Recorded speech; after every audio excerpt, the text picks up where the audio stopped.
Good afternoon, everyone. I hope you guys are all having a blessed day so far.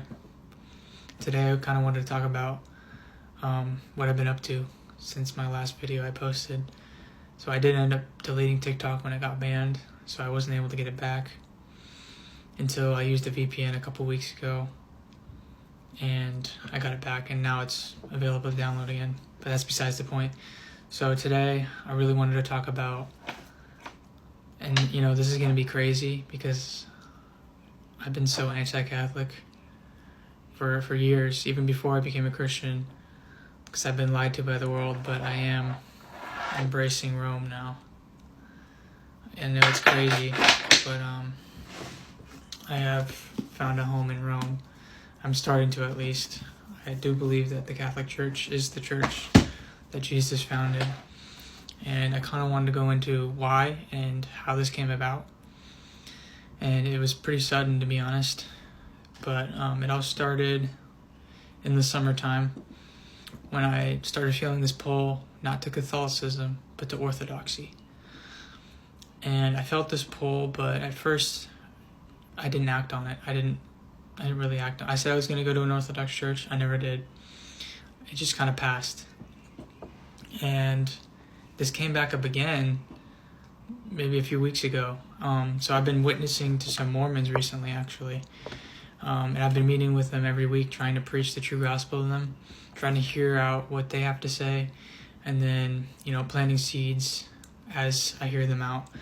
And as I've been meeting with them, I found myself defending the early church a lot, unknowingly. And so I felt that pull to Orthodoxy again. But I found a couple of Protestant channels that really changed my mind about Orthodoxy. Just kind of seeing the exclusivity throughout history and how there's kind of an ethnic barrier. There's obviously you have the Greek Orthodox or the Russian Orthodox, and people may feel out of place in those because you don't know that culture, right? It's just totally different. You don't know that language. And also, I've always agreed with the 𝘀𝗵𝗵𝗵, more so than not.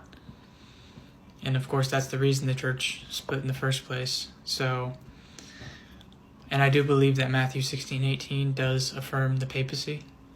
I've come to change my mind in Matthew 16:18. I do believe that Peter is the rock, the physical rock. I don't think any Catholic would deny that Christ is the spiritual rock of the church, as said in 1 Corinthians 10:4.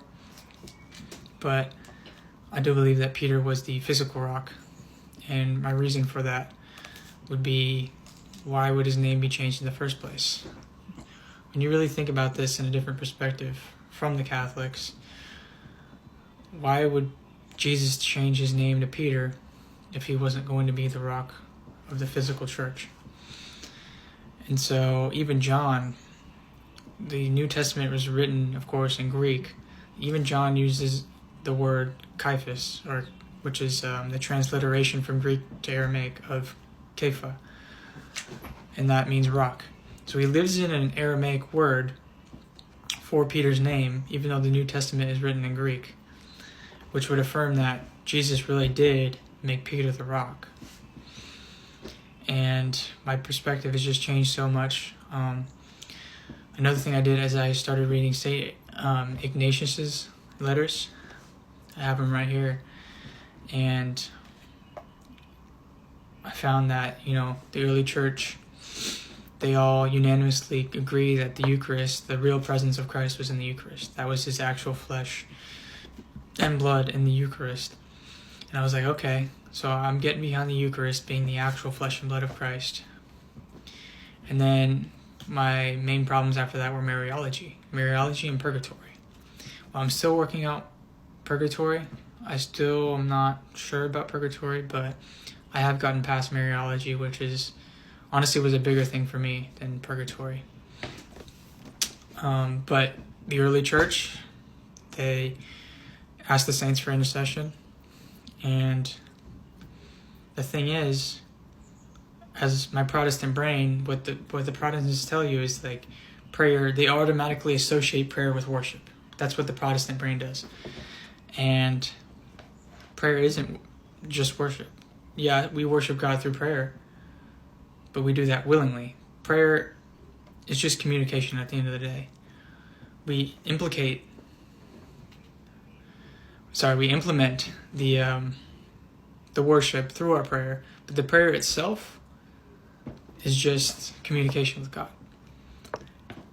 And of course it says in the Bible that God is not the God of the dead, but the God of the living. So the saints in heaven are alive in their resurrected bodies, their glorified bodies. And so just praying to them to intercede in order to pray for us, I don't see any problem with that anymore, because they are alive in heaven.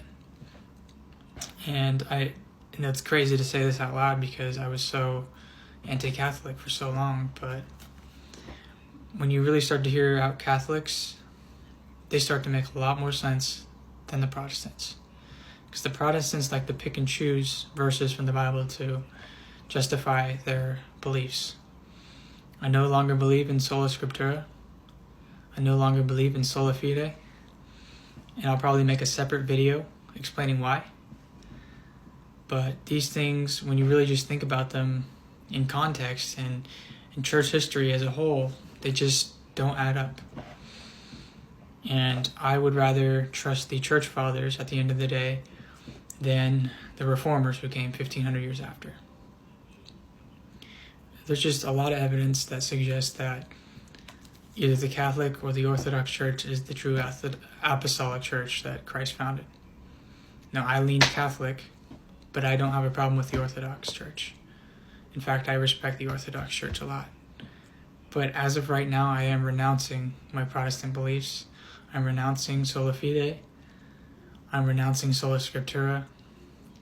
I'm renouncing all the interpretations I made on my own from the Bible. And that's the thing about Protestantism, is you kind of become your own pope. We went from having one church until the 11th century to two churches when the 𝘀𝗶𝗵𝗵 was implemented into the Nicene Creed in the 11th century, to having 40,000 plus denominations after the Reformation. So what does that say to me? That says to me that the reformers, what they did is they all have different ideas, so they all went and started their own churches. They all became their own popes, and now there's 40,000 denominations when there was only one. And then we split into two churches. That's okay, the two churches is fine, but then we get 40,000 plus. That's where there's the issue, right? And I can talk about, why sola fide is wrong or sola scriptura is wrong, but I will do that in a different video. But I will say that I'm finding a home in Rome right now, in the Catholic Church, and it just makes a whole lot more sense than being Protestant, if I'm being honest with you. And I encourage all of my Protestant friends, which is probably a majority, to really go and study the church fathers. Because there's this quote by Cardinal Newman who says, "To be deep in history is to cease to be Protestant." And honestly, I believe for that to be true, because when you see the traditions that were passed down from the apostles, from Jesus to the apostles, to then the disciples to the apostles, like St. Ignatius, Polycarp, Irenaeus, and these great men, they wrote about the teachings of the Catholic Church. So to me, as of right now, I believe the Catholic Church is the one and only church founded by Jesus Christ. The Orthodoxy can fit into that picture too, because we're pretty similar. It's just the 𝘀𝗶𝗵𝗵 and the papacy that separates us. But I love my Orthodox brothers. I still love my Protestant brothers. There's a lot of theology, a lot of bad theology we got kind of get past now. And I pray that you guys can read the church fathers. And if you have any questions, please feel free to ask me, because I'm still coming out of this. This is still really new to me. And I love you all so much. I thank you guys for watching this video. Have a blessed day, a Holy Spirit-filled day, and take care.